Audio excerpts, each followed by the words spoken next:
Madhava Jaya Kunja Vihari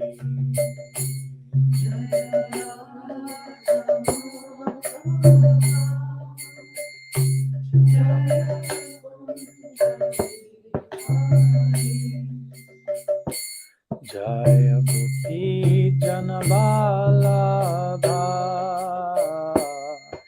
Jaya Girivaradhari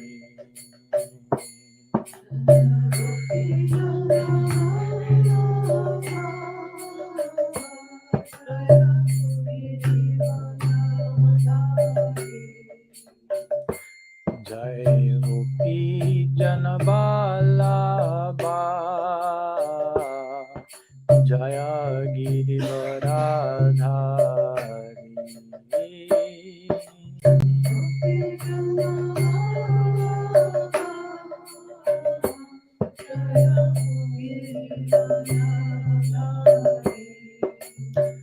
Yashodanandana Braja Janaranjana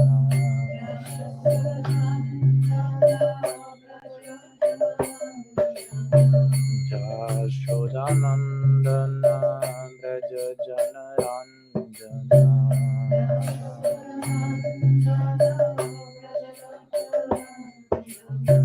Jamuna Tira Vanachari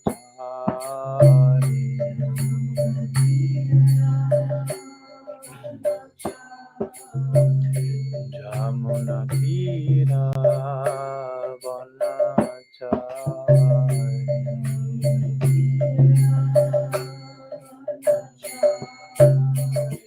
Jai Radha Madhava Jaya Kunda Bihari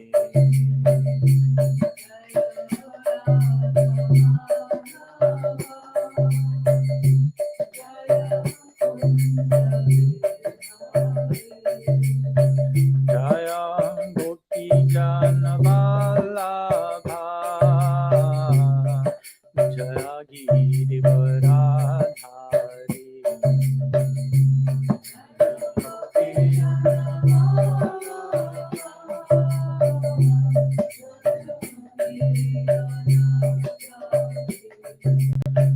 Yashodanandana Braja Janaranjana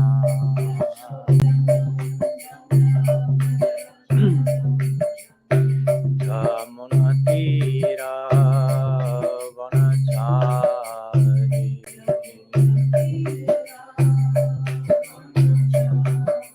Yamunatira Vanachari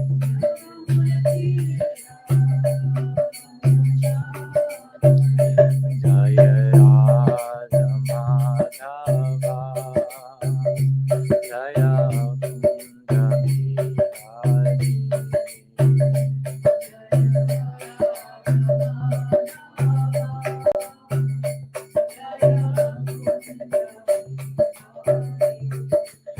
Jaya Radha Madhava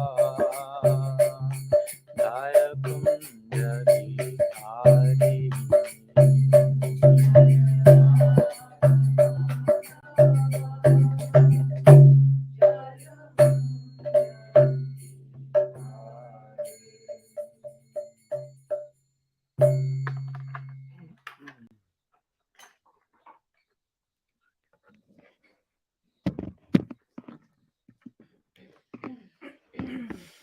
Om Jnana Timirandasya Jnanam Jana Shalakaya Chakshurmilitam Yena Tasmai Shri Gurave Namaha Namashreshtam Manumapi Satriputram Atra Sarupam Rupam Tasya Grajamuru Purim Mathurim Goshtavatim Radha Kundam Girivaram Maho Radhika Madhavasam Prapto yasya pratita gripaya Shri Gurum Tam Natasmi Vancha kalpatarubhyascha kripa sindhuvyaiva cha Patitanam pavanebhyo Vaishnavebhyo namo namaha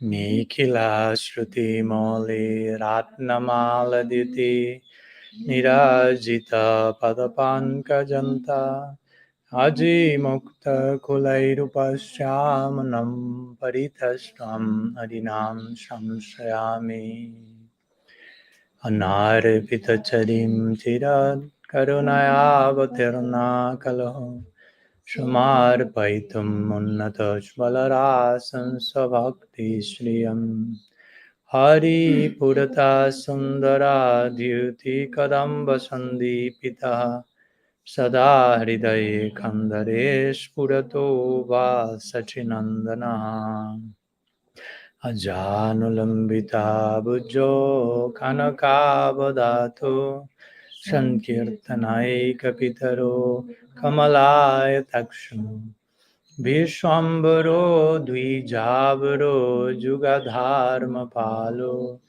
Vande jagat priyakaro karunavataro Vladini Shakti Swarupaya Gauranga Suridaya Cha Bhakta Shakti Pradhanaya Gadadhara Namostute He Krishna Karuna Sindho Dinabandho Jagatpate Gopesha Gopika Kanta Radha Kanta Namostute Radhe Vrindavanadishe Karunamritavahini Kripaya Nijapadabja Dasyan Mayam Pradiyatam Bhaktya Vihina Aparadhalakshay Phiptashakamadhi Tarangamadhi Kripa Maitvam Sharanam Prapanam Vrinde Namaste Charanarabindam Vrinde Namaste Charanarabindam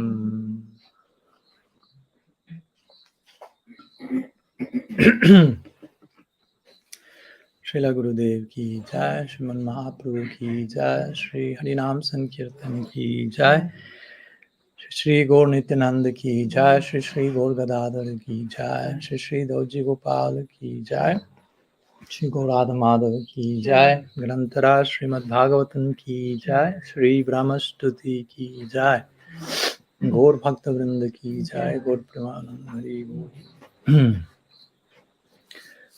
So, welcome, good morning to all of you. I'm okay without the light because it goes right straight to my head. And yeah, it doesn't make too much difference in the streaming here. Thank you. So we are continuing today with our series of lectures, almost finishing actually. Today reaching the very last verse of the Brahma-stuti, verse number 40. So today will be class 42, long journey to reach here for quite a number of months and having this series basically around the world, North America, Europe, now Central America and whatnot. So interesting journey as the very Brahma-stuti is depicting Brahma's journey somehow. Has been a journey, especially at least for me internally, but externally as well for sure.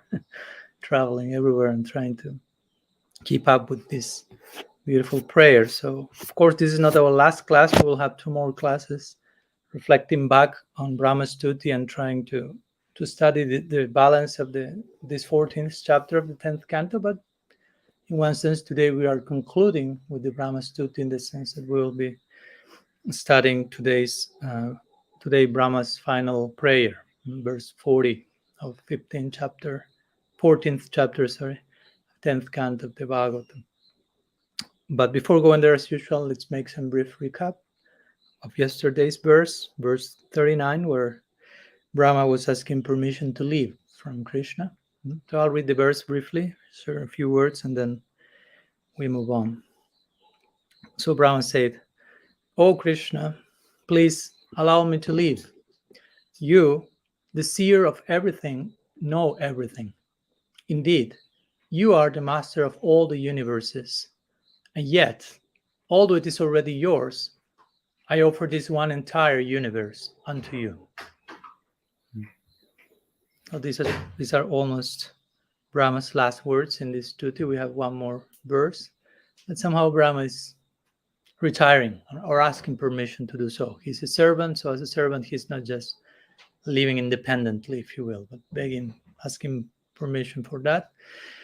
And as we mentioned, all that Brahma is showing, not only in this verse, but through the whole stuti, is really very exemplary, very important for us as sadhakas, from the very messiness that he engaged in, and to acknowledge the degree of that with sincerity, not with neurosis, with proper repentance, real humility, expressing proper surrender in the context of that.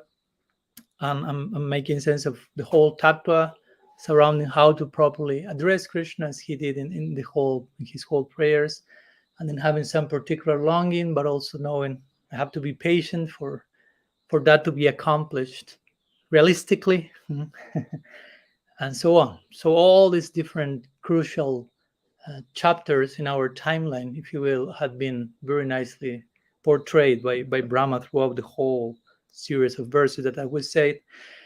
In the whole process of presenting his prayers, Brahma himself is like advancing and upgrading his understanding and upgrading his own realization, if you will. So at this point, some of the commentators may say that Brahma's pride is gone at this point. He's praying with extreme humility by the blessing of Krishna. Remember that we mentioned, although Krishna is silent Krishna here, he's Moni Krishna. He's in Mona, not saying anything. And it seems he's not reciprocating, but actually it is said that by the blessing of Krishna, Brahma is devoid of pride. So that speaks quite loudly, although he's not saying anything as to how much he's blessing Brahma.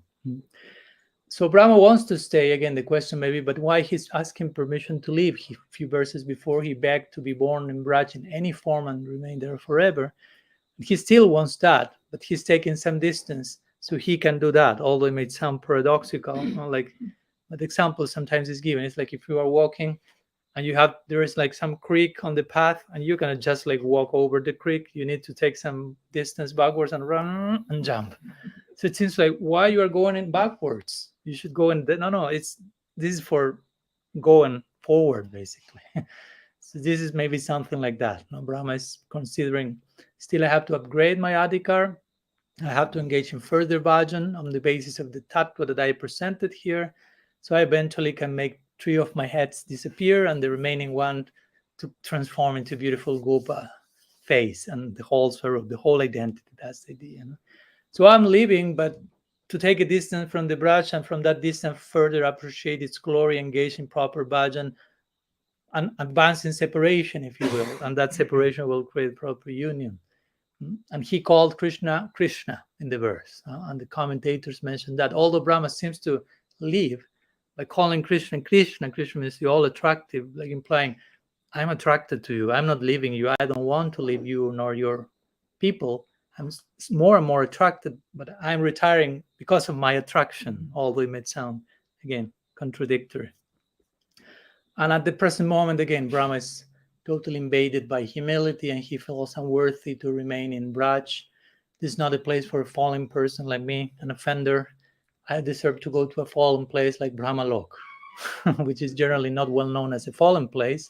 It's not Sutala, Patala, Rasatala, it's Brahmalok, the highest one. But in comparison to the earthly Braj, Brahmalok, in Brahma's own estimation, is fallen place. So he will go there, engage in bhajan, and so he can further get closer and closer to his goal. And in that humility also he's saying, well, and I offer this universe to you, although it's not mine. But so by offering the universe, I offer my sense of mineness, my sense of proprietorship. I offer you my mamata, my possessiveness, So by offering that false sense of possessiveness, someday I can acquire the real mamata, the real sense of possessiveness that all these Brajavasis have for you. Remember, they think in terms of Krishna's ours. They're not saying nothing is ours. Nothing's ours except for him. So I know that. And you know my intentions. Brahma calls Krishna Sarvadrik. You are the seer of everything, the knower of everything. So although I'm retiring, everything else, I know you know what is in my heart. So even if you are not speaking or anything, I fully trust you know what's in my heart, and I know how merciful you are, so I know you will make the necessary arrangements for everything to happen. And everything is already happening. Again, Brahma is devoid of pride. That's a huge first step, or second, third step, 108th step, whatever. No. So you will make your arrangements. No? And if you still remain silent without even making any mudra, pronouncing any word, glancing in a certain way to me, not any movement at all, then that for me means I cannot stay here any longer. It's the moment for me to leave. So you can resume your pastime with your friends, your picnic lila, without the interference, you say in English? No. Interference, sorry, of my presence there, a weird guy with 4 heads creating like some strange vibration in the village setting and so on. So anyhow, Brahma is exhibiting this extreme humility here. We made that point.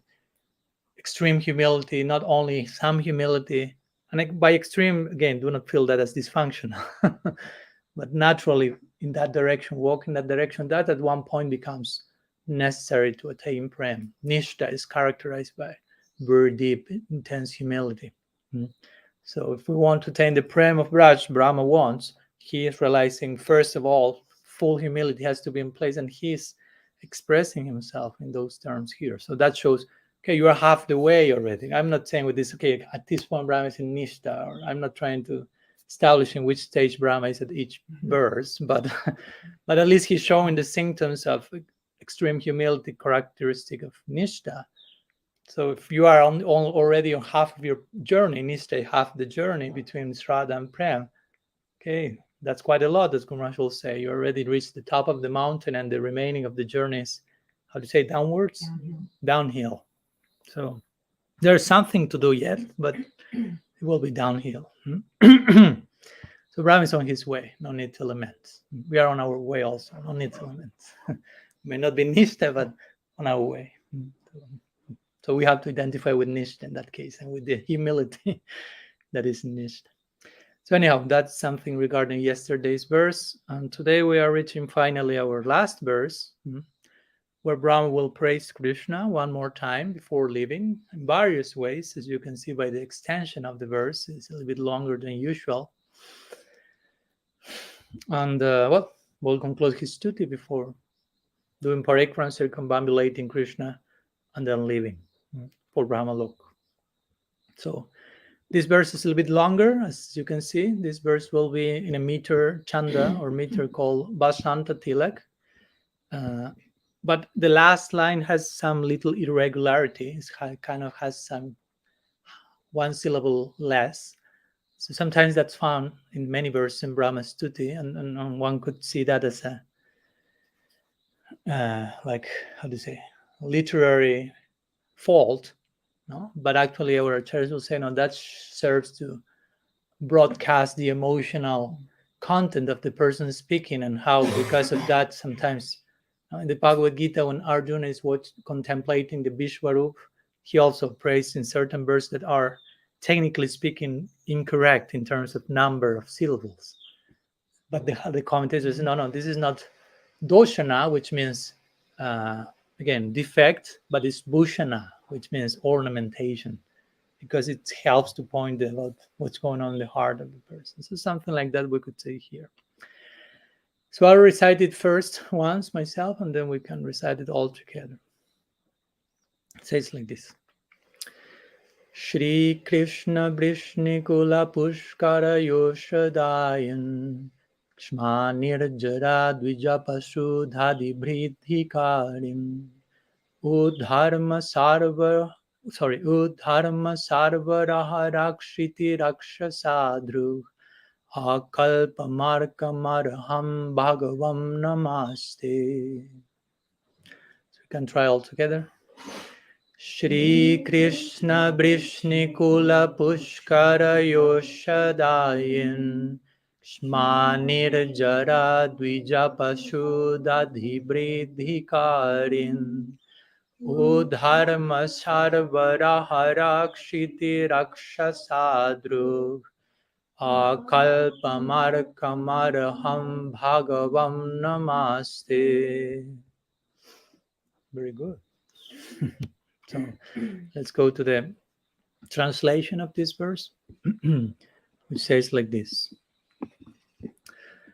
O Sri Krishna, the lighter of the lotus of the Vrishni dynasty, and enlarger of the earth ocean, of the ocean of gods, of the ocean of brahmanas, and the ocean of cows. You dispel the dense darkness of irreligion and oppose the demons who have appeared on this earth. O Lord, worthy of being adored by all, including the sun, as long as this universe exists and as long as the sun shines, I offer my obeisances to you.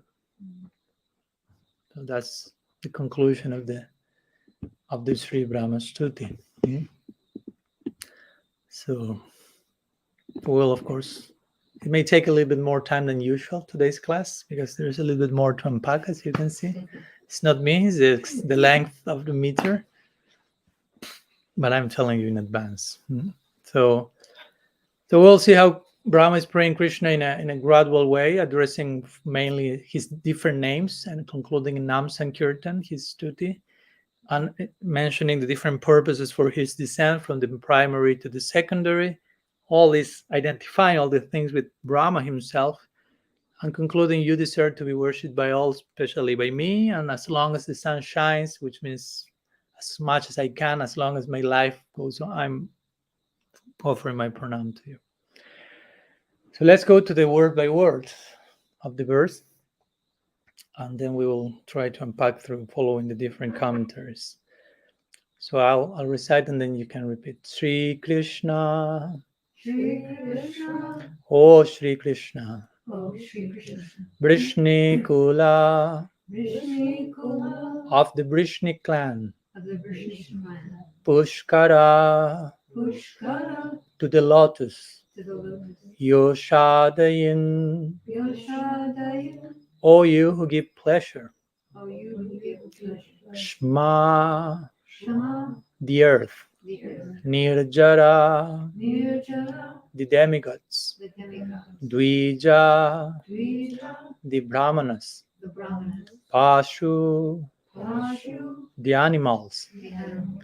Udadhi. Udhari. Of the oceans. Of the ocean. Bridhi Karin. Bridhi Karin. O you who cause to the increase. O you who cause the increase. Udharma. Udharma. Of irreligion. Of irreligion. Sarvara. Sarvara. Of the darkness. Of the darkness. Hara. Hara. O dispeller. O dispeller. Kshiti Rakshasa. Shakti Rakshasa. Of the demons on earth. Of the demons on earth. Druk. Through The opponent. the opponent. Akalpam. Akalpam. Until the end of the universe. Until the end of the universe. Arkam. Arham. By all, including the sun. By all, including the sun. Arhan. Arham. O you who are worthy of being worshipped. O you who are worthy of being worshipped. Bhagavan. Bhagavan. O Lord. O Lord.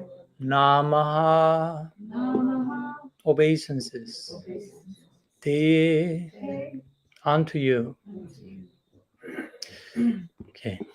So let's begin with Bhaktivedanta Bhavanubhat, our Guru Maharaj's commentary on this verse, which will be longer than any other, because also is the conclusion of his whole commentary. So he will also share some words as a conclusion and reflecting back on Brahma's future attainment by performing this stuti. So let's go through that.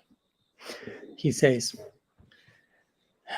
driven now by humility and absence of any sense of false proprietorship, no? Last verse, remember? Brahma concludes his eulogy as he departs by engaging in Nam Sankirtan. So here, in Brahma's mind, the name Vrishnikula refers primarily to Nanda's community, who are extended members of the Vrishni dynasty, Nanda being the half-brother of Vasudeva. So it's not necessarily pointing to Krishna as the son of Vasudeva and all that happens outside of Braj, but mostly in the Braj. Thus, Brahma sings first and foremost of cowherd Krishna, the delighter of the lotus of Nanda's clan. So that's the main meaning here with the first line, which is describing Krishna as the son who gives the light to the lotus of the Vrishni dynasty. From the Gaudiya perspective, it is significant that Brahma ends his stuti with Nam Sankirtan.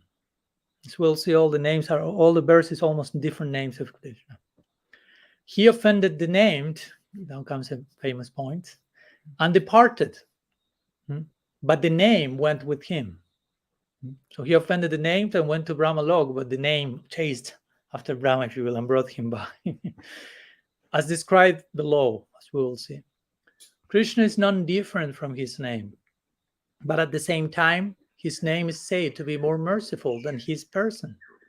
If one offends the form and person of Krishna, Krishna's name does not necessarily disregard such an offender, and is known to remain with him or her as a means through Sankirtan of Krishna Nam, by which the offender can counteract the offense. And this is what happened to Brahma. So now he explains how this happened to Brahma, which was the fruit of that. Because of his offense of interrupting Krishna's picnic with his intimate friends and questioning the divinity of cowherd Krishna, given his unconventional behavior by Vedic standards, remember the picnic and all that, Brahma was born on earth in West Bengal as an outcast in terms of Hindu caste considerations. However, he was born during the Prakat Gaur Lila and dubbed Brahma Haridas by the orthodox Brahmana Vaishnava elder Advaita Charya. Advaita was the one who called Haridas Brahma Haridas. Brahma's birth in Gaur Lila is also predicted in the Srimad Bhagavatam 11.5.33, as understood by Vishwanath Chakravarti Thakur. Therein we find the phrase Shiva Virinchinu Tam, a reference to Brahma, Virinchi, and Shiva, both appearing in Gaur Lila. And Chakravarti Thakur has taken it a step further by informing us that Shiva and Brahma appeared therein as Haridas Thakur and Advaita Charya, respectively. Later in his Lila, Sri Chaitanya bestowed upon Haridas the title Namacharya. Thus, through the medium of Nam Sankirtan leading to Lila Shmaranam, Brahma Haridas attained his ideal of Sakhyarasa. So there is happy end to the story. We'll return to all this, what happened to Brahma after in our last class, but here is some glimpse of that. And our Guru Maharaj concludes his whole commentary saying, thus ends the Bhaktivedanta Bhavanuvad of Srimad Bhagavatam's Brahma-stuti. Brahma's prayers are milk ocean of Gaudiya Tattva, the churning of which gives rise to the cream of Sakhyarasa. This Bhavanuvad follows the lead of the Brahma Madhva Gaudiya commentaries, as well as those of the Rudra Sampradaya, both ancient and contemporary, that were respected by the founding Gaudiya Acharyas. Those seeking further grammatical and commentarial support for its feeling can find it in these commentaries. And that's what we have tried to do and provide in this series, to complement what Guru Maharaj commented with some further commentaries and grammatical details regarding Brahma-stuti. So anyhow, this is the end of our Guru Maharaj's commentary. Srila Guru Maharaj ki jai. That he very graciously shared with me to share with you, because it was not in my agenda to include that, because it was not in my agenda that it existed at all. So when I asked him for permission to to give this series of lectures, he added that and very kindly extended the opportunity to share that with you. So he begins here making a big point, which is a very typical point of him, which is, again, on one side we have Brahma engaging in Lila Aparat, Rupa Aparat, Parikara Aparat, offense to the Lila, interrupting the picnic, offense to Krishna's form, thinking this is an imposter, offenses to the associates by trying to kidnap them, quite messy. So, but that helps to bring a contrast. Although he engaged in all possible varieties of aparat, there was one aparat he didn't engage. Not like something like Jagai Madai, that they engaged in all sins but never did aparat. Seem different, but they did everything, but they didn't. So that helped them too. So Brahma engaged in Lila, Rupa, Parikar, aparat, but Namaparad was untouched. He did not engage in Namaparad. So although he engaged the name, he offended the named, and went back to Brahma Loka's Guru points nicely, the name chase ran after him and broke him back. If you, or as we said the other day, the name took the form of the name in Brahma Lok, appearing as Brahma, and told the gatekeepers there's an imposter Brahma coming, don't allow him to come. So he will have to return to earth and everything else will unfold. So the point is that Brahma, the name didn't leave Brahma, is shown by the conclusion of this Brahma-stuti, last verse in which Brahma is engaging in Nam Sankirtan. That means the name stayed with him. He didn't offend the name. And the name stayed with Brahma quite a lot, not only because we see it in this verse, because to the point of him becoming the Namacharyas, Haridas Thakur, that shows how much the name stayed with him. Although he was born again as a Muslim outcase according to the social sensibility of the time, because of him being Brahma, being Paka, high birth person, but thinking, oh, Krishna's form is ordinary. Oh, somehow you have an ordinary form to begin with because of that, but still the name is there. And the name again stayed with him a lot to the point of becoming the Namacharya. So the fact that Brahma was born as Haridas Thakur shows also how seriously he offended everything else, but the name stayed with him. How seriously Brahma sticked with the name, to the point of him embracing it to such a way that in Gaur Lila he appears as Haridas Namacharya. So that on one side speaks about Brahma's, commitment and seriousness in his own. He was not joking in these prayers. That's my point. He showed repentance. He showed desire to do something seriously. He didn't forget after leaving now. He really engaged in intense bhajan and embraced the name to such a point that when he had to appear in Gaur Lila, he was chanting in such a way that he had to be Namacharya, basically.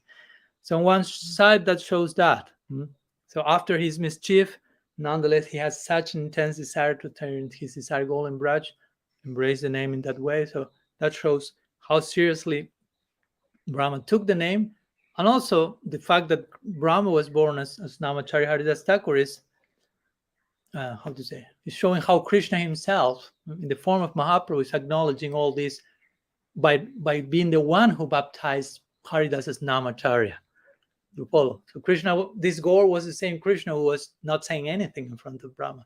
He was just like with the morsel of food and looking for his friend and calves, and Brahma was praying and crying and rolling on the ground, and Krishna was still like. So it seemed he was indifferent, but when Brahma appeared as Haridas Thakur, that Krishna came as Gaur and said, oh, you are the Namacharya.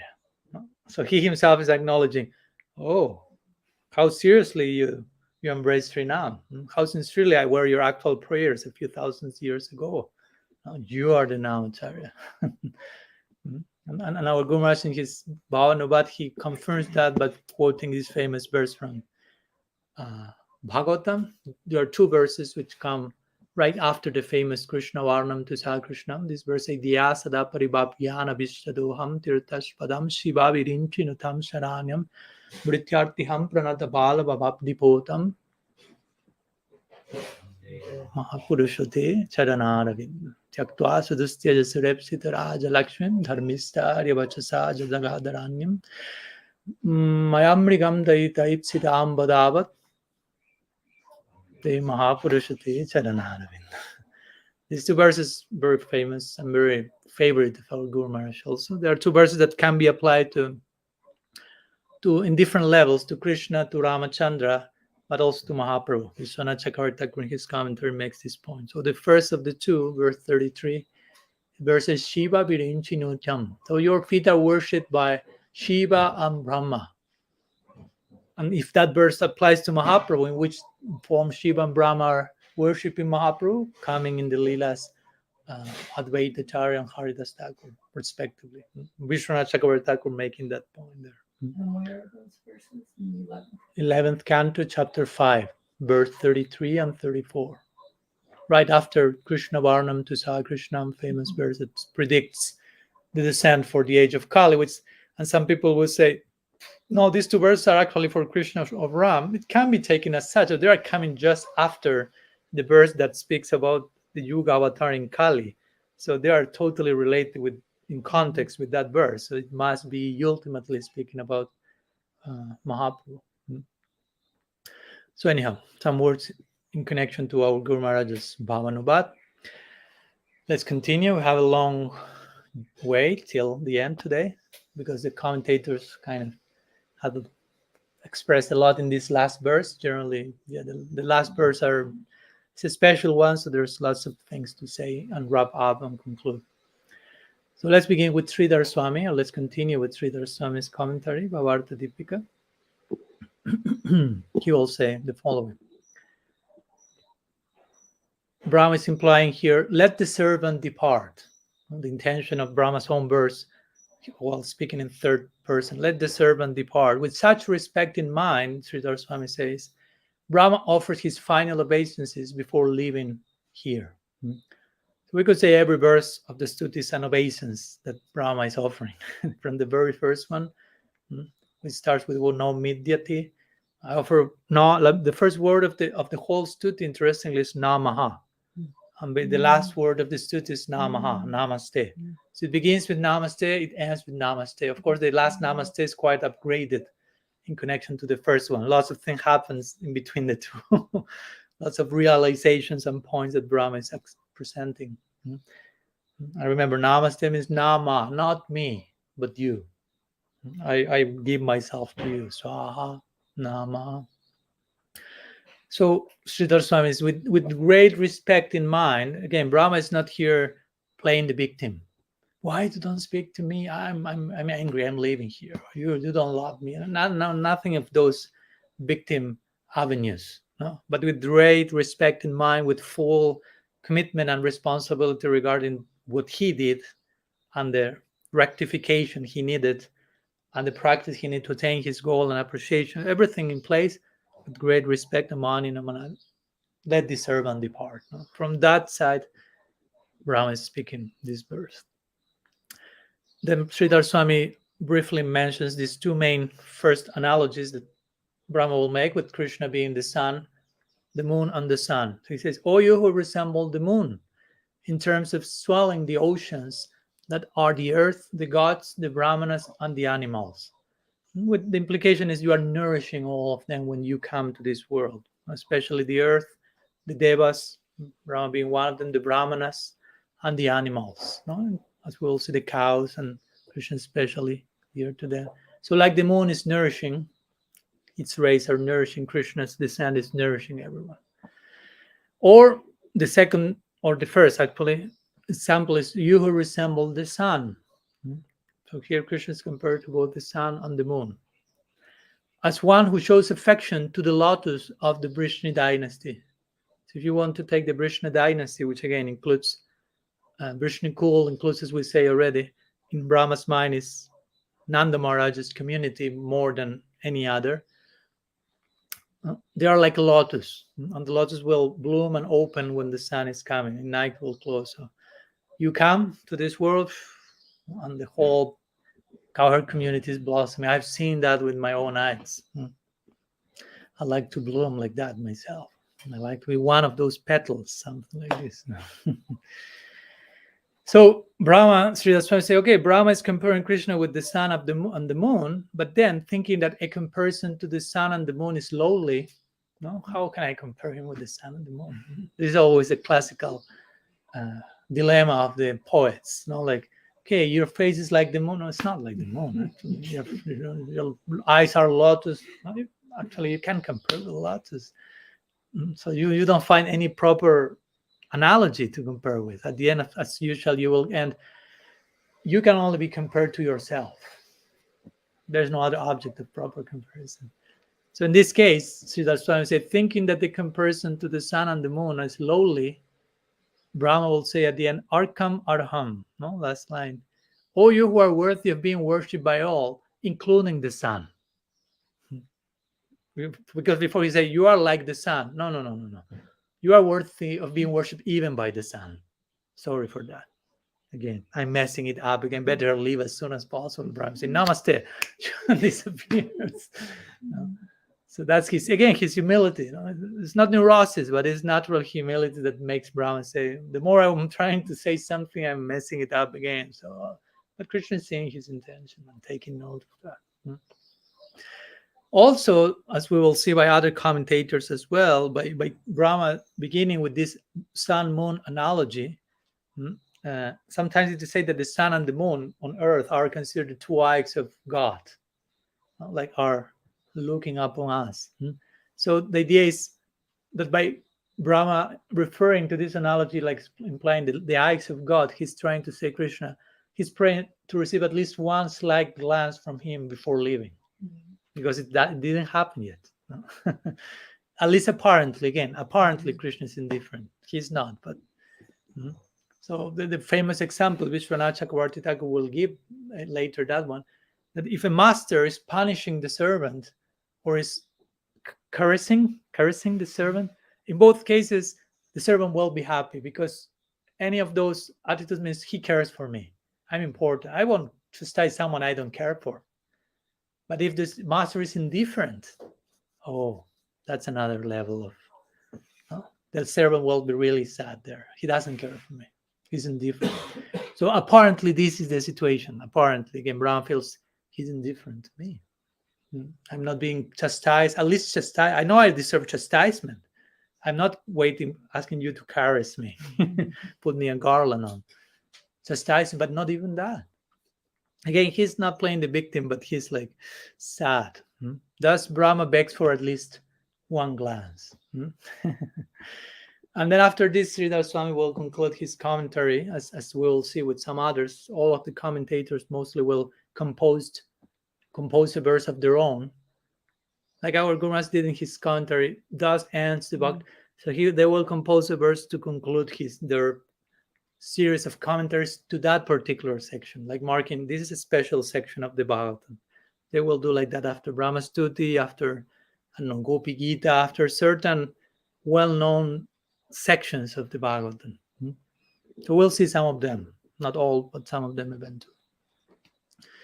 Okay, let's go to Sanatan Goswami, Brihat Vaishnav Toshni. So his commentary will be Brihat. Brihat means big. So fasten your seatbelt. Very, very interesting, of course. So he begins with the very first word of the verse, which is Shri. Shri. So Sanatana Goswami paraphrases Brahma saying, "Oh Krishna, endowed with splendor." And the word Shri refers to splendor. And of course, the word Shri and splendor refer to many things. Of course, the highest point refers to Sri Radha. Still, she's not somehow manifest in the romantic dynamics of the Leela, if you will, although Brahma knows about her, but it will mean many things. So Sanatana Goswami in one level says the idea of splendor, Shri, here means there is a splendor in everything you do, Brahma is implying. You attract everyone's hearts only because you have such splendor. Sanatana Goswami says this means Krishna is more special than everyone in every way. That's why when Rupa Goswami says Bhagavan has 64 qualities, of course, like a way of condensing them. He has unlimited ones.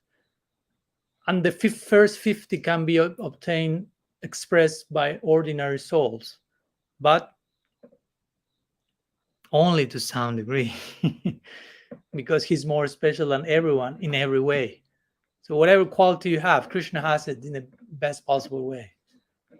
Not to downplay you, but just to to remind you are not Krishna to begin with. No? So whatever special is there, he has that in the most special way. That makes him the all attractive, basically. Whatever is attractive, he has that and more in quantity, in quality. And this is exactly what Brahma brings to light with the other vocatives. With all the different descriptions he will express throughout the verses. You are unique and parallel in everything you do. And we will see whatever he does when he comes here. And the underlying reason for these other attributes, is the word Bhagavan, which also comes in this verse. And here he defines Bhagavan, O you who expand all types of godly mighty. And again, Sri also refers to Sri Krishna many times. It's like a way of saying Radha Krishna, or like word Sri includes all Krishna's associates. Like in plain Krishna is never alone. And remember, Brahma has not become aware only of who Krishna actually is, but who are his associates. He's awakening to that reality, and by realizing who are his associates, as a consequence, he's realizing who Krishna is in relation to his associates, and back and forth. So the word Sri can imply all this experience and realization that Brahma is having. Sanatana Goswami then said, there is another take on this. There will be many, but this to begin with, another take on this. While doing a praise in the form of a manifold nam sankirtan, again the whole verse, in the end, with the topmost bhakti arising during the eulogy, Brahma condenses all the purposes of Krishna's avatar in one verse, this one. So we'll see how the glorification that Brahma includes here is speaking about the primary and secondary reasons for Krishna's descent. We already spoke about that in Janmashtami class. So he will condense them again, detail them, and touch then Krishna's lotus feet before leaving. So that's how he's like wrapping up his whole presentation. Remember, Brahma was the one originally asking him to come to earth, to God, please come. So now he's retiring by summarizing the main reasons why he came, the secondary ones, namaste, go to his feet and disappear. So he says, Brishnikula Pushkara Yushadarin. So this first line, going back to the analogy of the sun. So just, Sanatana Goswami says, just as by the rise of the sun, the signs of darkness are driven out and the lotuses bloom, so the suffering of Vasudeva and of other Yadavas, Nanda in particular, was dispelled simply by his appearance. And joy was thus bestowed on them. He will give many verses to support this point. So first line is including this, which has to do with which reason for Krishna's descent. Remember, this verse including the different reason for Krishna's descent, which is the main one. To engage in loving exchanges with its devotee. Okay, so this is indicated here. No, you are coming like the sun to give pleasure to the lotus of the Vishnu's dynasty. With your appearance, Nanda, Brajavasi, all of them bloom. No? So that's the first primary purpose for Krishna's avatar, divine descent. Give pleasure to his devotees. In general, Vishnu can be many things, but specifically, mostly Brajavasis. So his description will go from the main purpose and then to the more and more secondary purpose as we continue. So then Gokshma Nirjara Dvija Pasudhadi Bridhi Karin. Then we have the second line, right? We have to justify somehow Sumati's beautiful handwriting. So we will go back to that a few times. So that second line, again, from the sun, he goes to the moon analogy. Oh, you who does the increase, like the moon, increase the tide of the ocean. So you increase the earth, the gods, the Brahmins, and Nanda's Braja, which is an ocean of cows and other animals. Because the verse say pasture, which means animals, but we'll see the Goswami will point, refer to Braj, which is and also the word ocean is there. For Braj is like an ocean of animals. He starts to combine the words, an ocean of cows and other animals. So the idea here is, you have the habit of causing an increase by setting forth ethical conduct, dharma, by bringing about the cessation of unethical conduct, by bestowing joy, and by dispelling sorrow. So somehow this second line has to do with another reason for Krishna's descent, which is establishing dharma, setting up ethical conduct through his behavior. Not in Braj precisely, but in Braj he will set up particular conduct. We'll see. But in general, that's the purpose of the avatar side, to establish dharma. Dharma samstapanartaya, says Krishna in the Gita. So that's a secondary purpose. So we go from the primary purpose, come to give pleasure to his devotee. Second line, secondary purpose, establish dharma. And then we will see one of the consequences of establishing dharma will be to kill the suras or deal with the miscreants. That will be an extension of that.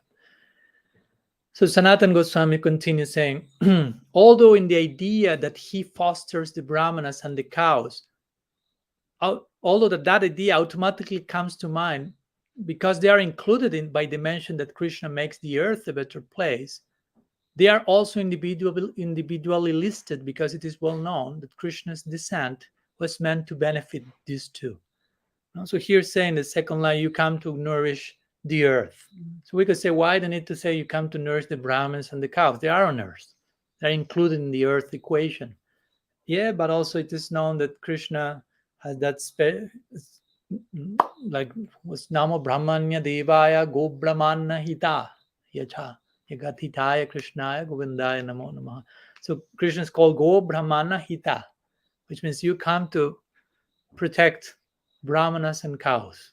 You come to protect Brahminical culture, and cows are part of that. So they are separately mentioned, like to make that point, how part of his establishing dharma, his avatar, is to protect dharma, varnashram dharma, the head of the system, the Brahmins, and cows are quite tied to all that, and so on.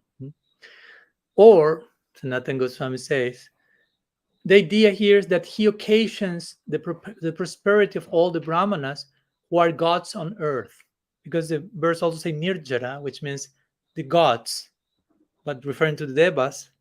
But here he connects Nirjara with the word ocean, Dadi, and he says the Brahmans, they are the gods on earth, basically. And Dvija, the word Dvija, which means generally what? Twice born, he will say, he won't connect them to the Brahmanas, because say Brahmana means the gods on earth. So what about Dvija? Dvija means also what? Twice born. It applies to? And also to? No. I mean, not in that direction. Of course, the Brahmanas, the birds, and teeth. You have teeth twice. You have this, how do you say in English? Milk teeth, you call it once, second time, twice born. Just for you to know that also the term is applied to teeth.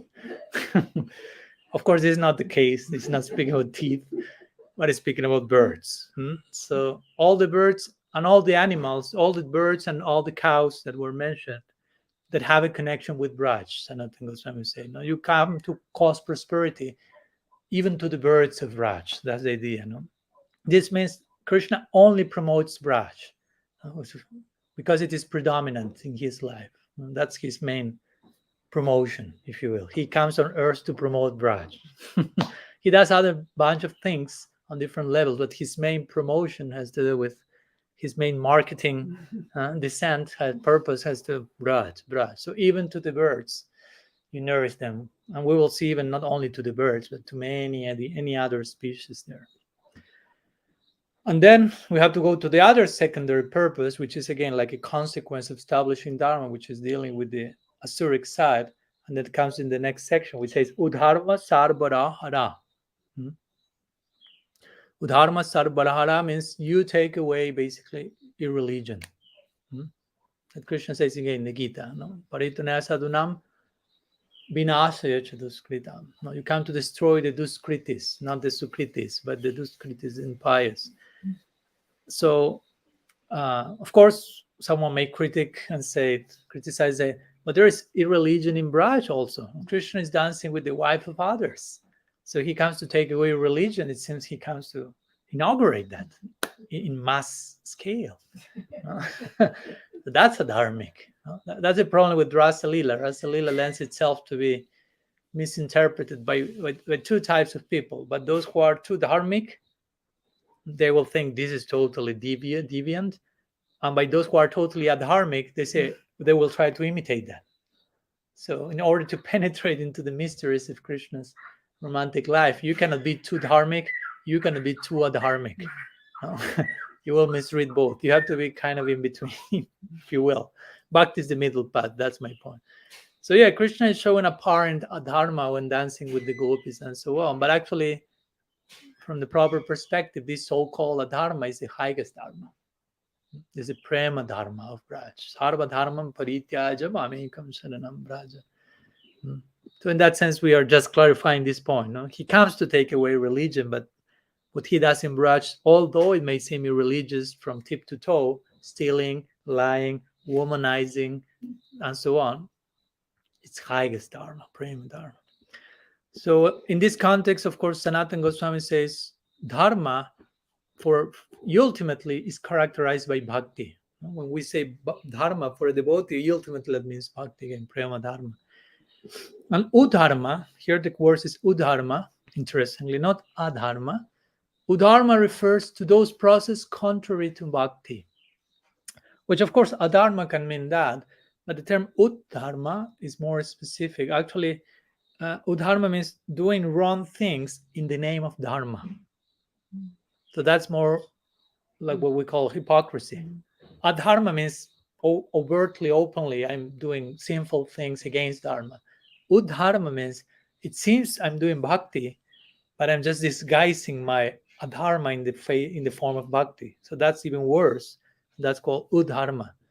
And so Krishna is coming to destroy that. Of course, we will see that when Brahma is saying all the things, first and foremost, he's always so referring to him. You came to give me blessings, and you are coming now to do away with my udharma, and so on. And in that connection, of course, this is again connected to the secondary purpose of Krishna's coming, destroying the adharma or udharma. And in this connection, then Brahma says what? Kshiti Rakshasa Druk, which means, oh, you destroyer of Rakshasas or demons on earth. So Sanatana Goswami will mention two types of Rakshasas. He says, one, we have unrighteous people who hide their demoniac character like spies in a capital do, and who create impediments on the path of bhakti. And B, we have enemies of the Vrishnis like Kamsa, who are manifestly demons and haters of the Vrishni dynasty and so forth. So again, the first one is more like a spy in the capital. Again, it's not overtly a Kamsa. It's a hidden Kamsa. It's even worse. No? Hypocrisy, again, hidden agenda. And the second one are more the official demons, card-carrying members of the Kamsa Parivar. No? So Krishna counteracts the former by punishing their pride, the hypocrite, and the latter by killing them. And we say, why? But why killing them? The first one is even worse. Why? You follow my point? The first one is the hypocrite, and you just punish their pride. But to the second one, who are overtly demons, but not the hypocrite, they're not hiding their asuric nature, you kill them. So Sanatana Goswami say, and that killing is only for their benefit, no? Because they are not so hypocrite, so there's special benefit in killing them. And that's Sanatana Goswami say that's what Brahma implies by using the word Bhagavan, which Bhagavan, of course, among many things, means he who has Bhan, Bhaga, different opulence or different attributes, one of them being mercy, compassion. Then he goes to the word Arhan. We have to go to the last line now. So Arhan is the name of Krishna, which means, or anyone, but in this case to Krishna, worthy of worship. So all you who are worthy of worship. But also here the word Arhan can mean, according to Sanatana Goswami, deserving. So Brahma implies with this, according to Sanatana Goswami, and only you deserve to do this. To do what? He said, to become all the cubs and boys, as you have done a few minutes ago. Only you deserve to do that. Like implying, only you can do that. I mean, who can do such a thing? So he says, only you deserve to do this, which was unseen before. There's no like prior reference to some such a degree of Aishwarya being showed on anything. No one else is worthy. So again, Arhan, you are worthy, you are deserving. In other words, Sanatana Goswami says, Arhan means all you who are qualified or able to do everything and anything, whatever you like, as we say, whenever you like, however you like, and everyone likes you. Don't try to do copy paste of that in that model in your life. And then he says, and because of this, akalpam. Again, last line, the word akalpam. Akalpam can mean different things, we will see. But one of them is for my entire life. Kalpa means like also kalpa, the duration of Brahma's life. So akalpa means for a kalpa, which basically means for my entire life. If you connect with Arhan, means you are worthy of my worship. So I worship you for my entire life. Or Sanatana Goswami says, akalpan can mean, oh, you who deserve to be revered, including even all your ornaments, such, because kalpan can mean ornament also. So interestingly, he will say, oh, you who deserve to be revered, including even all of your ornaments, such as a peacock's tail feathers, adornments of gunja berries, a morsel in the left hand, and so forth. So Brahma is saying, I worship that morsel. I worship that peacock. I worship that gunja berry, the second one, the third one, the fourth. Everything connected to you is Arhan, worthy of my worship. And also something interesting in connection to the word Arkam, which comes there. Arkam can mean the sun. So as we mentioned already, Arkam can refer, even the sun should worship you. Sorry for comparing you with the sun the first night. Actually, the sun should be worshiping you. Another meaning is as long as the sun shines, Akalpam, Arka, I will worship you. But Arka also, Sanatana Goswami says, refers to one tree that you can find in Vrindavan called Arka, whose flowers cannot be offered to Krishna. Because it says that they are very bitter and they don't have any basically aroma. They are not offered to Krishna. They are used in the worship of Shiva, interestingly, but not in the worship of Vishnu or Krishna. So Sanatana Goswami said, relation to the word Arka, Arka is the name of a tree whose flowers cannot be offered to Krishna. It should be disregarded by Vaishnavas in that connection. Thus, the idea is Brahma is including that. So the idea with this is, Brahma is saying, obeisances to you who are associated with those things, peacock feathers, gunjamalas, and even somehow to the Arka tree too. Because here Krishna may have some of those fruits or something with him. So Brahma, he says, even I bow down to this Arka tree that is in Vrindavan. Just because the tree is in Vrindavan, although nobody's using it, it's in Vrindavan. And everything in Vrindavan is wonderful. Aho. No, Brahma already expressed that.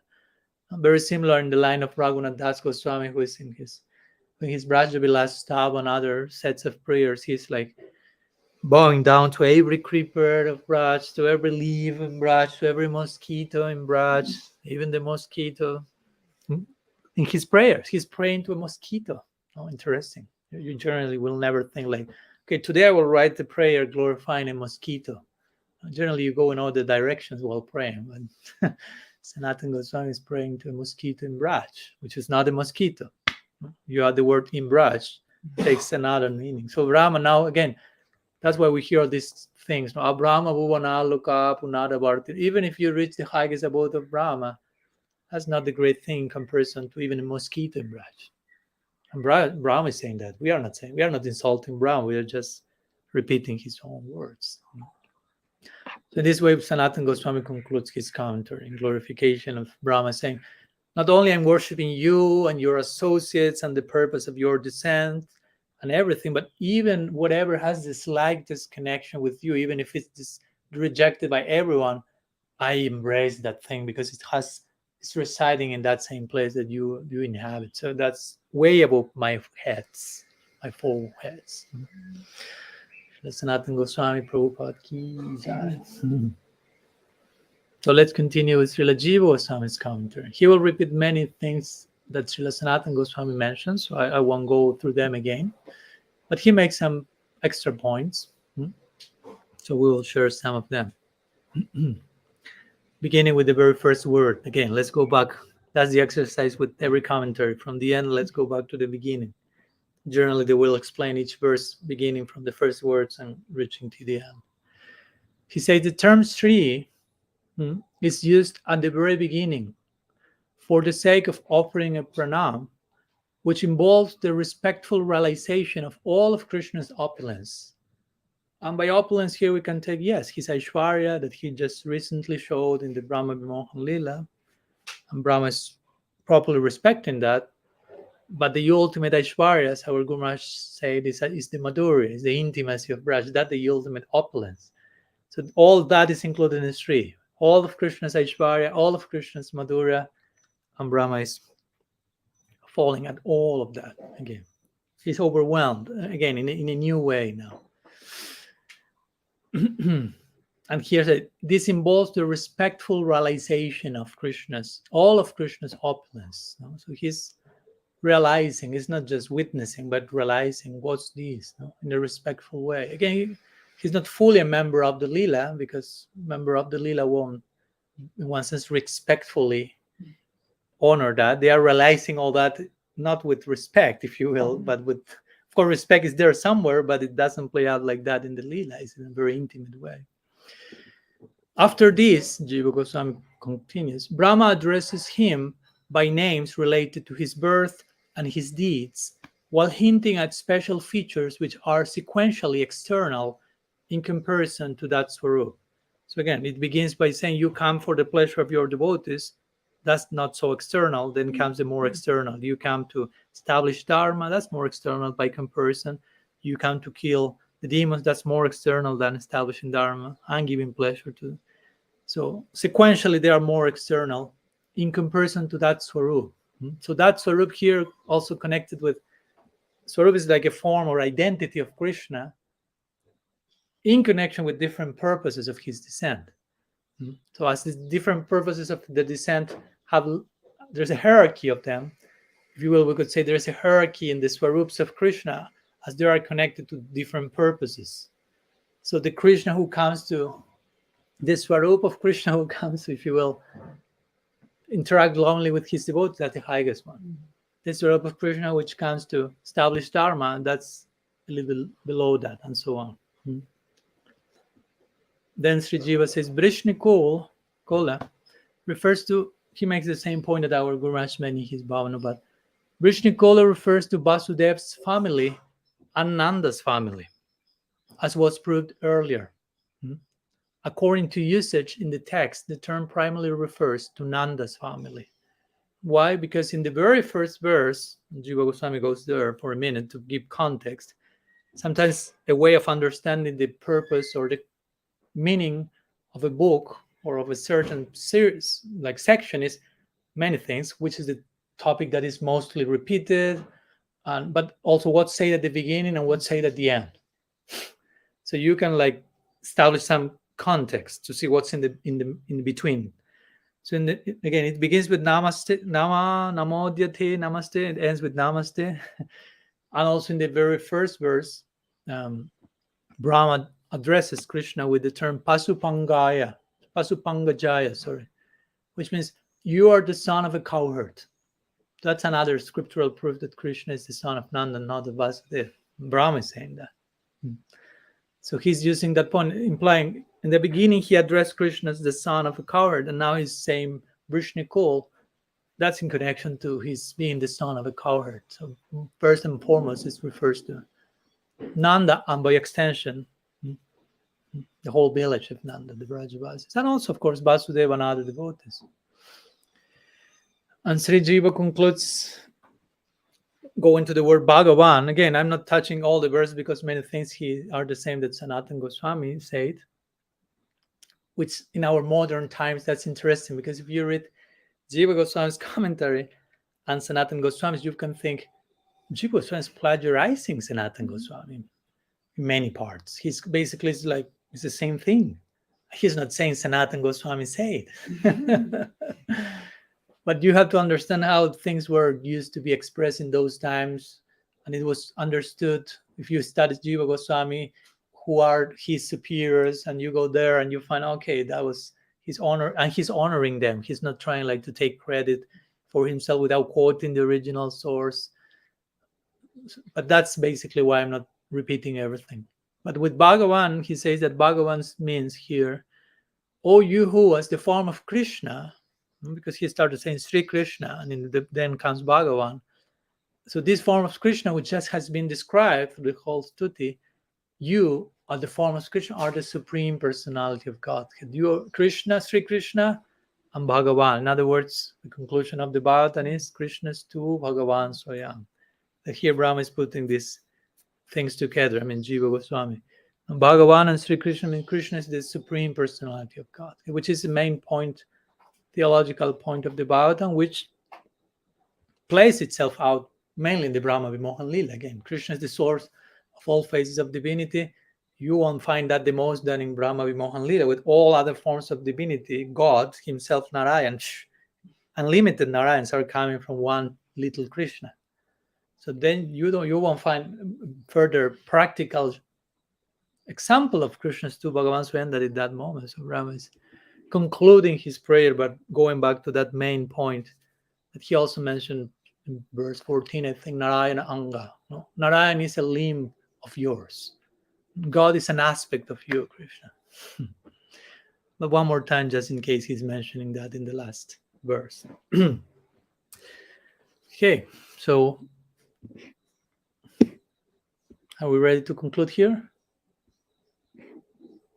Probably not. Vishwanath. Probably Vishwanath Chakravarti Thakur has something to tell us. Probably a lot. So let's go there. Let's conclude with Sri Vishwanath Chakravarti Thakur's Sarartha Darshini.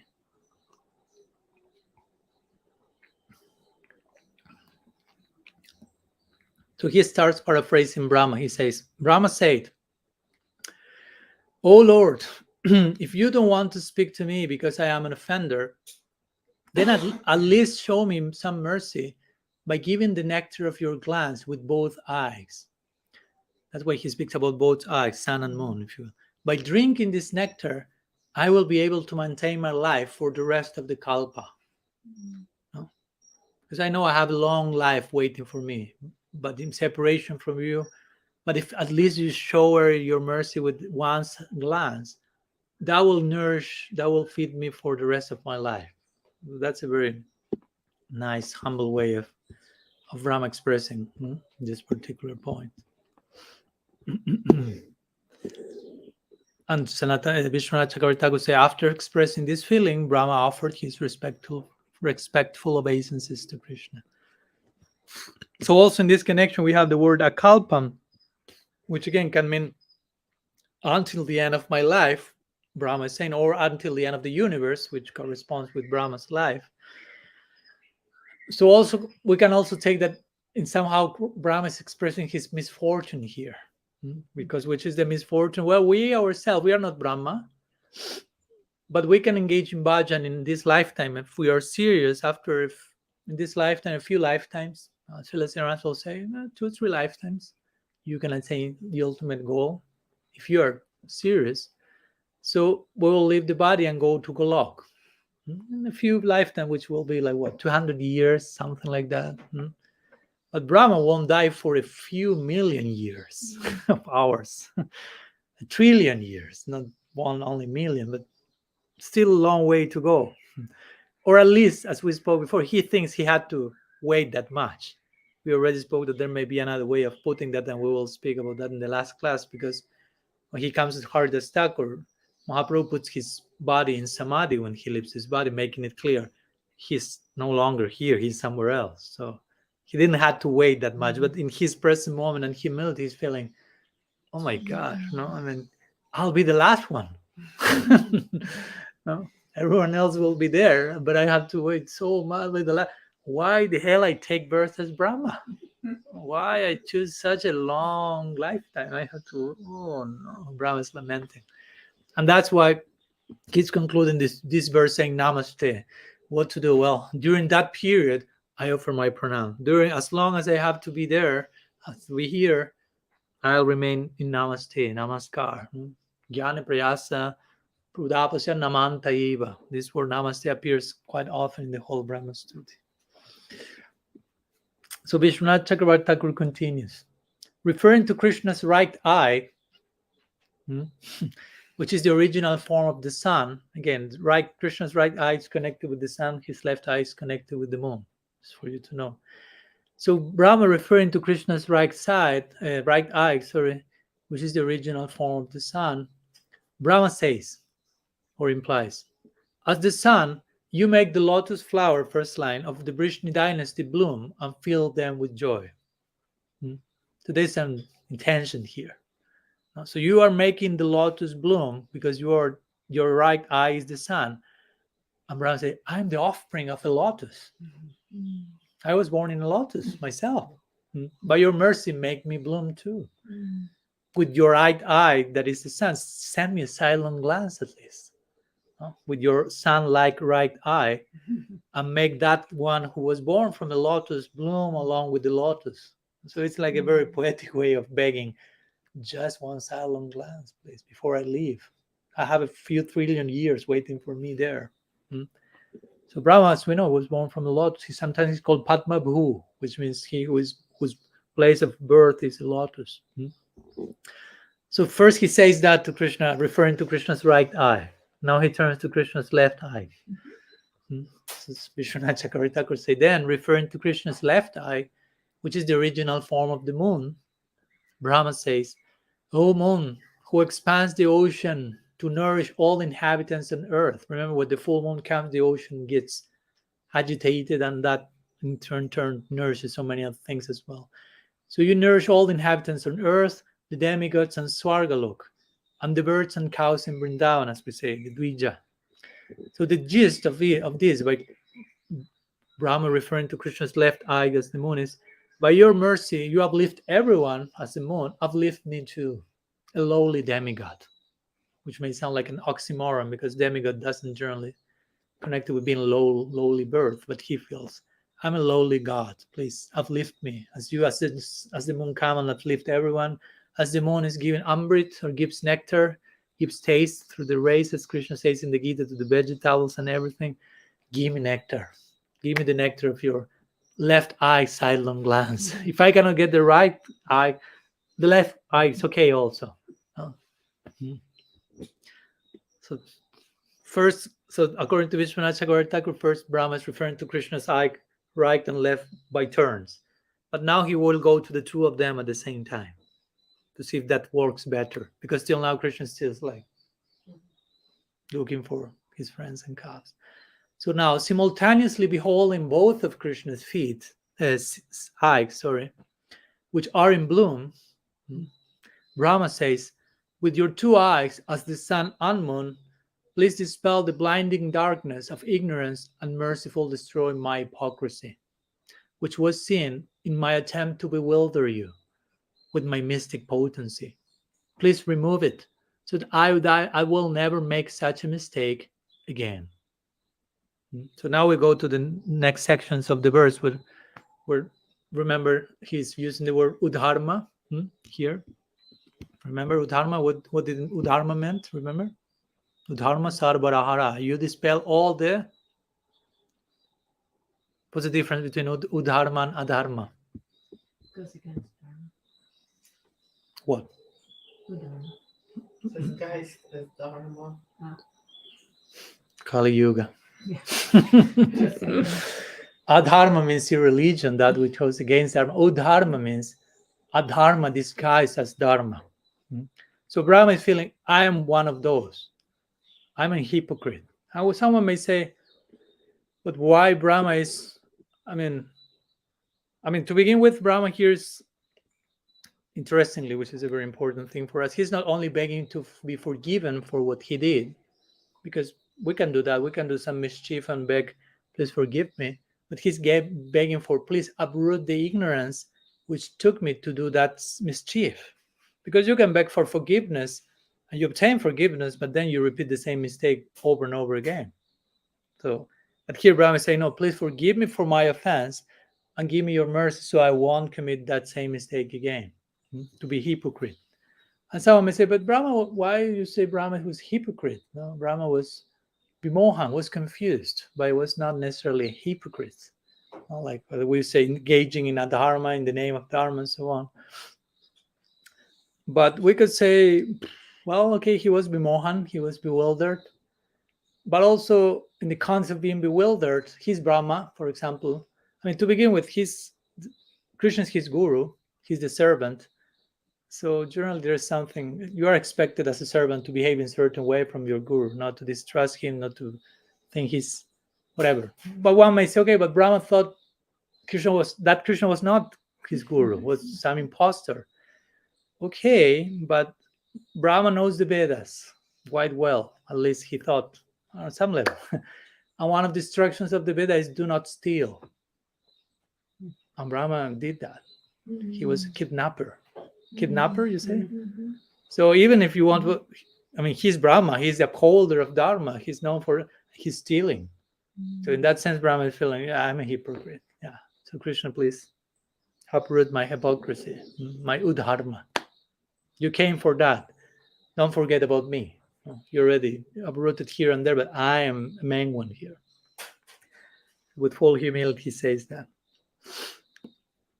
Brahma said, he continues.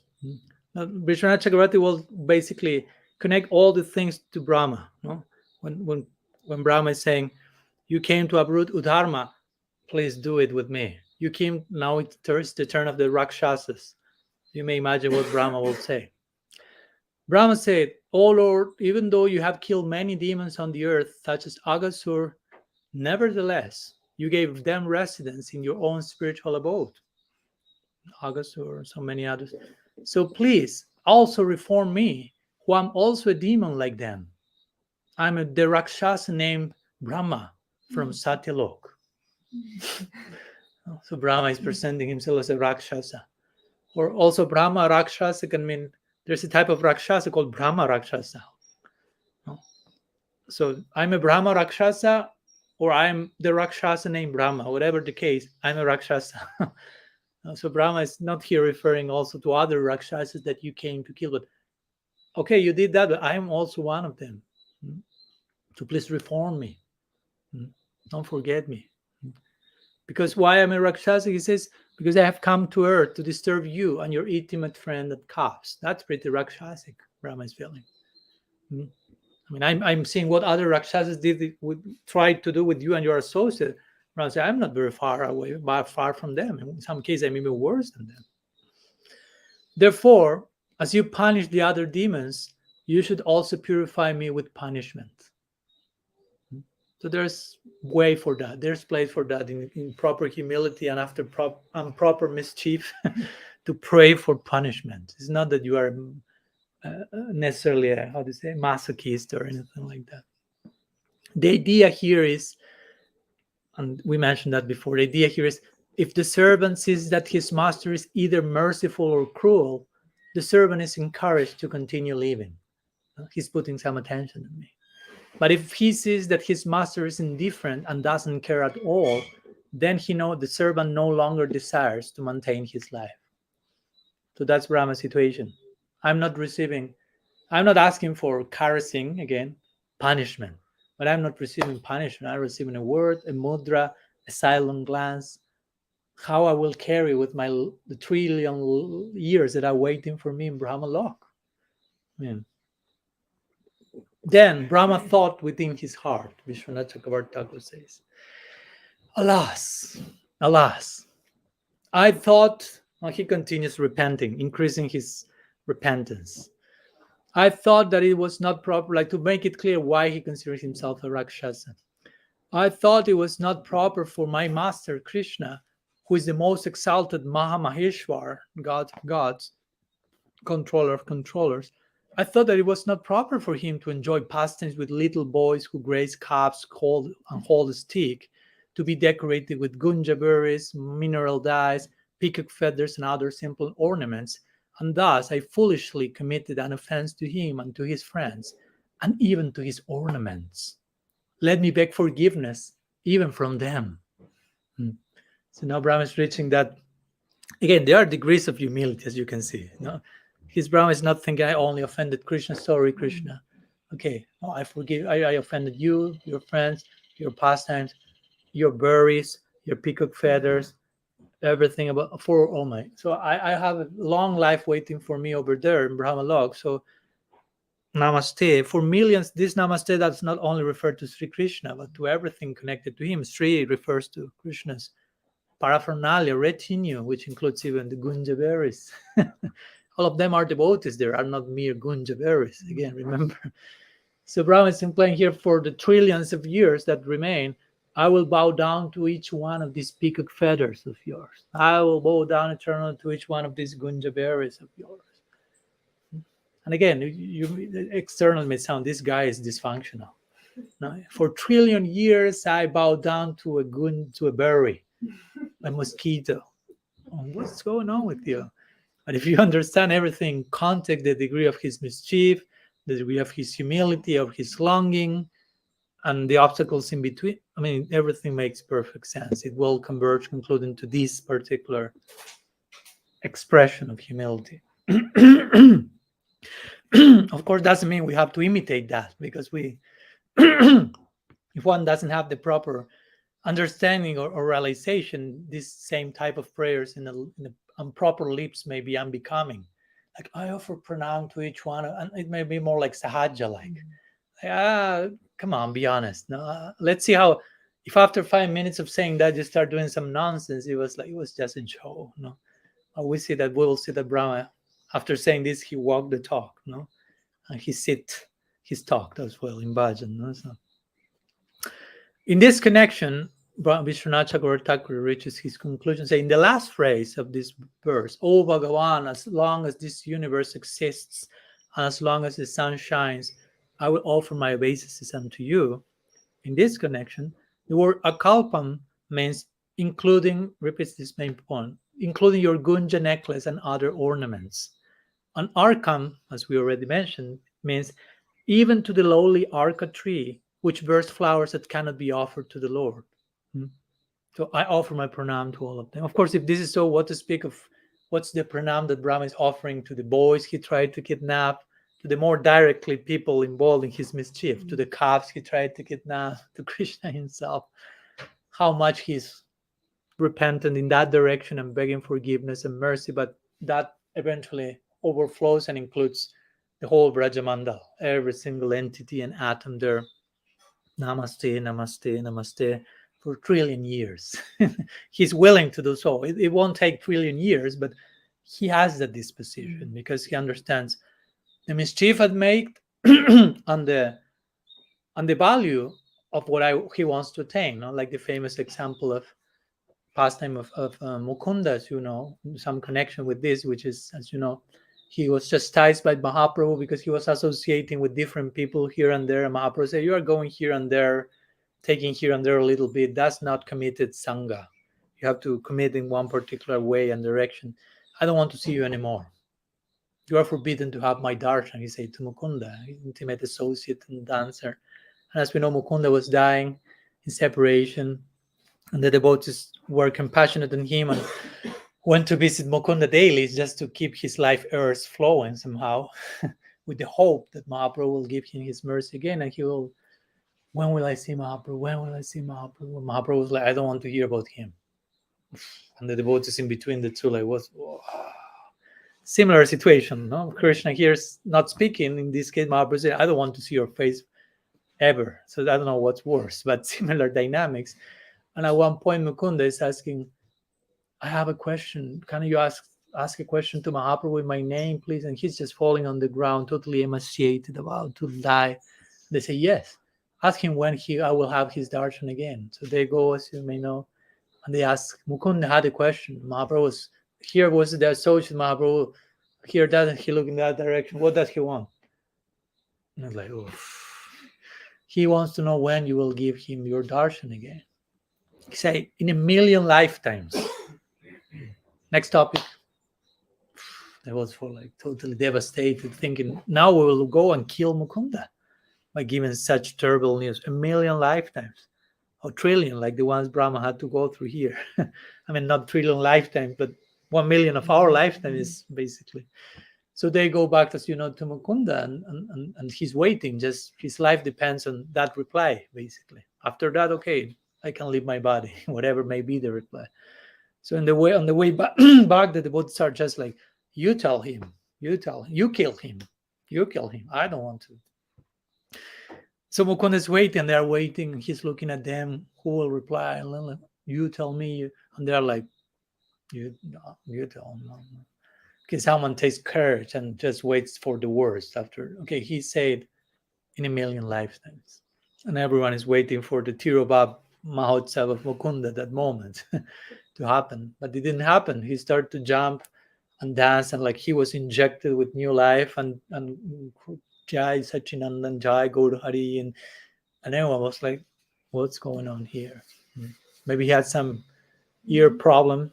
He heard something else. One lifetime, few hours, 1 million milliseconds. So just in case they wanted to make it clear that he understood, it's not that they want to kill him, but they repeated to him, no, it was not 1 million whatever, 1 million lifetime, like playing. Why the heck you're celebrating? And he continued, oh, the more he heard 1 million, and they were like, oh, why you're celebrating? He said, because at least I know that I will see him again. I have that confirmation. He gave the confirmation. 1 million life. What's 1 million lifetimes of waiting to receive such a treasure of having his darshan again? That darshan is so valuable that I'm ashamed of paying so little. Waiting just 1 million lifetimes. I'm celebrating my good fortune. Jai, Jai. He continued dancing like mad. So this is what like, wow, we have a lesson here. Quite parallel to this of Brahma, no? And of course, as you know, then the associate went back. Mahaprabhu was playing the role, I'm angry, but actually there was a purpose to that, like Krishna here with Brahma. And when they came back, Mahaprabhu said, so what did Mukunda say? So supposedly he was angry, but actually, what did he say? He was interested. And they narrated how he celebrated and what he said. And Mahaprabhu said, bring him immediately back now here.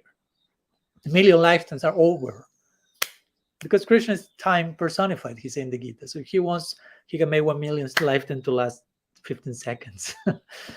that was the point. So that reminds me here, Brahma, that similar situation, and Krishna seems to be no feedback, but actually he's seeing all that, appreciating all that. And and all that is increasing Brahma's integrity, if you will. And that is making him stronger to have the strength he needs to enter the Braja Lila ultimately. In this way, let's go to the last paragraph. In this way, Vishwanath Chakravarti Thakur says, Brahma concludes, everything in Braj, including even your ornaments and even the lowly orchid tree, are objects of my worship. O Lord, who can be merciful or merciless, who can grant me auspiciousness or trouble, I offer my respectful obeisances to you, along with all these things. Peacock feather, gunja berries, what to speak of your associates. Now, I offer pranam to the whole Brajamandal for the remaining of my life. He falls to the ground and says, Namaste, Namaste, before leaving, crying deeply. But expressing very genuine, intense humility, as we know. So Krishna is like, When Brahma is falling on the, he's looking, And then Vishwanath Chakravarti Thakur concludes his commentary, as I say, composing a verse of his own. I will share that with you. He says, Sarva samsaya harit sarva bhakti siddhanta santatihi astu Brahma-stutis chitha vitha me charuchitrita.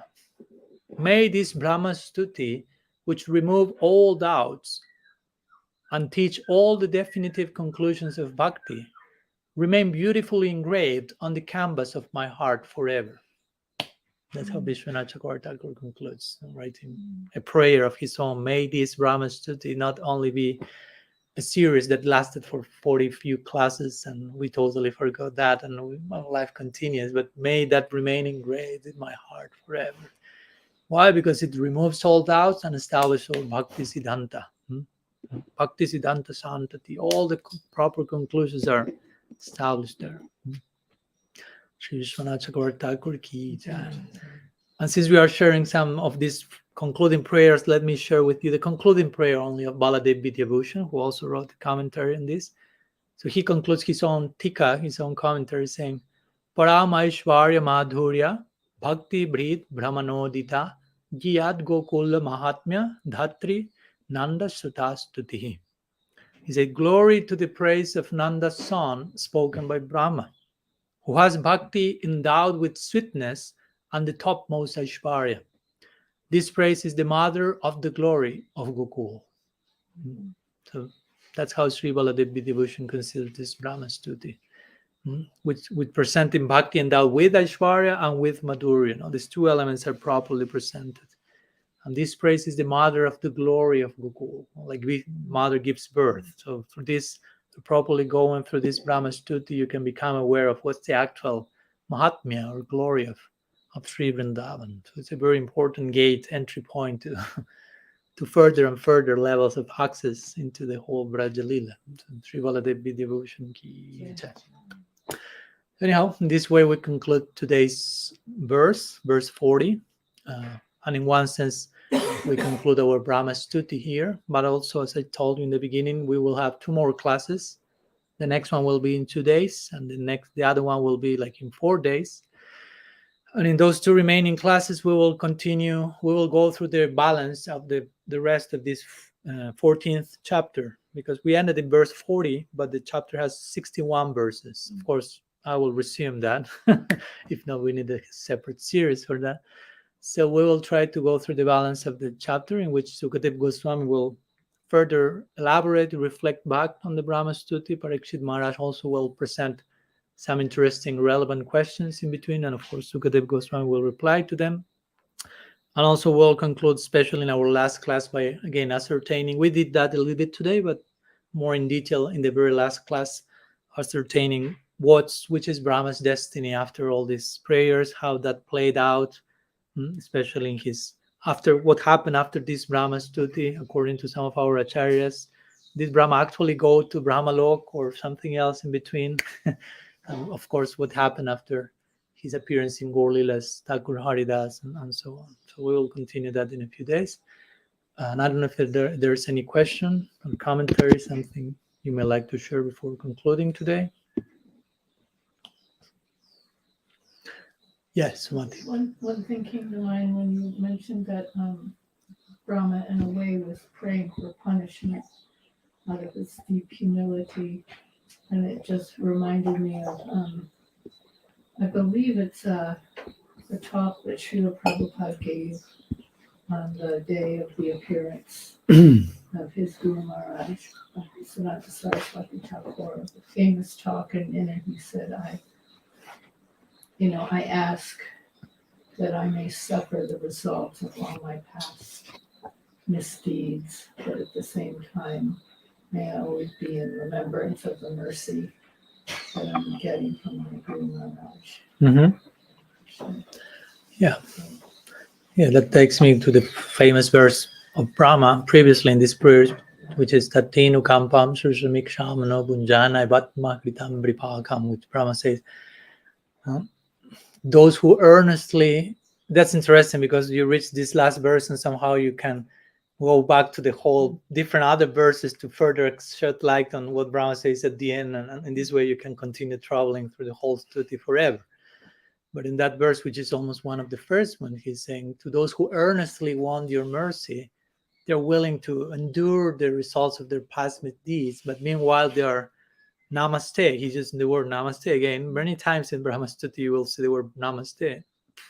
With their mind, body, and words, they remain offering that, if you want to call it chastisement. Again, of course, we have to understand what do you mean by that and how to deal with that. It's not that we worship it just a punisher God, but from the side of the servant, sometimes if you do a mischief, you may feel, okay, I deserve that. If that's okay, if that's necessary, I welcome that. It's a form of affection. So Srila Sri Maharaj always makes that important point. Prabhupada say the same. If the Guru is cursing you or chastising you, in both cases he's showing his affection. So he presents the two of them as equal. Then Srila Maharaj will show chastisement as something even higher. No? And he'll say, oh, Gurudev has chastised me. That means that he considers me his own property. Because you won't chastise anyone, everyone and everyone. You have to have some confidence with the people to chastise them. So Srila Maharaj say, oh, Gurudev has chastised me. That means he considers me his property. And conclusion is, I'm saved, he said. If my guru considers me his property, I'm saved. I mean, I'm one of his own. I'm in his. So he starts to celebrate again, like Mukunda. Yeah, Gurudev, what are you saying? He chastised you. I'm saved. I'm saved. Like this. We have many examples. Like the one Prabhupada Bhaktisiddhanta will speak, criticize Srila, if I'm not mistaken, Srila Siddhar Maharaj. I don't know if it was actually Srila Prabhupada. Anyhow, I think Prabhupada Bhaktisiddhanta chastised Prabhupada publicly in one lecture. One mentioned, actually, and Prabhupada said, oh, Gurudev is so merciful that he's doing that publicly in front of everyone else. No? So I keep humble and everyone else know who I'm actually are. No? Instead of saying, why he say that publicly, he should have told that privately. And of course, you have another dynamics. And again, you will see different situations play out differently, but the spirit is the same. Going back to Srila Siddhar Maharaj will sometimes chastise Bhaktisundar Govinda Maharaj, physically even. No? On some level, again, don't get scared, no? But Bhaktisundar Govinda Maharaj was like his child, basically. He was living with him since he was a child, literally. He was going to school and going back to the math. And Srila Maharaj was like his father. Sometimes he will like take some. Of course, Srila Maharaj was almost like 70, 80. So how much he will physically chastise someone, but he will like, don't do that. That's not correct. In the dynamics of Bengali culture. So sometimes even with Bhaktisundar Govinda Maharaj was a grown-up man, sannyasi, and successor acharya. Srila Maharaj will chastise him for some things that maybe just healed. And Srila Govinda Maharaj will take Srila in front of others. So Srila Govinda Maharaj will take him to some other room, maybe like a little bit by force, a little bit like move him to another room. And someone may think, oh, he doesn't want others seeing him being chastised by his guru. But actually he say, no, I'm doing that because many people will get confused if they witness about that. And maybe even Guru Maharaj will be measuring how much he chastised me in front of everyone. So I'll take him in a private room so he can chastise me all that he wants. And I receive that special mercy, and nobody gets confused by that. So Tadabar Sanhai Kripar Lakshan, that says, I think Chaitanya Charitamrita says, real sign of mercy is chastisement. Of course, it has to be properly understood, not abused and end up being dysfunctional cult, chastising people and because you are frustrated in life. That's not the point. But yeah, there's place for that, especially if you do some mischief.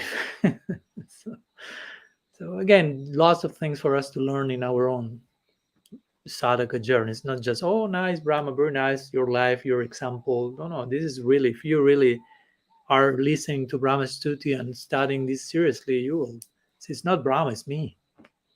In many ways, it's not about, it's about me. It's about me empathizing with what Brahma is saying and feeling and going through, and how do I incorporate those things in my own journey, how I detect my own mischief in my own journey, proper, as we say, proper humility, repentance, surrender, education on tattva, proper longing, proper patience, proper confidence, even though Krishna may seem not to reply. And because till now, again, Krishna is like, will continue like that, but nonetheless, Brahma keeps upgrading his spirit, if you will. No? And we will see the end result of that. So he's leading the way. This Brahma-stuti and Brahma's own example is like a big torch, showing the way. He's the very first one in our sampradaya, Mara, Brahma, Madhva, Gaudiya. So we are to follow all the things as a sadhaka. Okay, something else?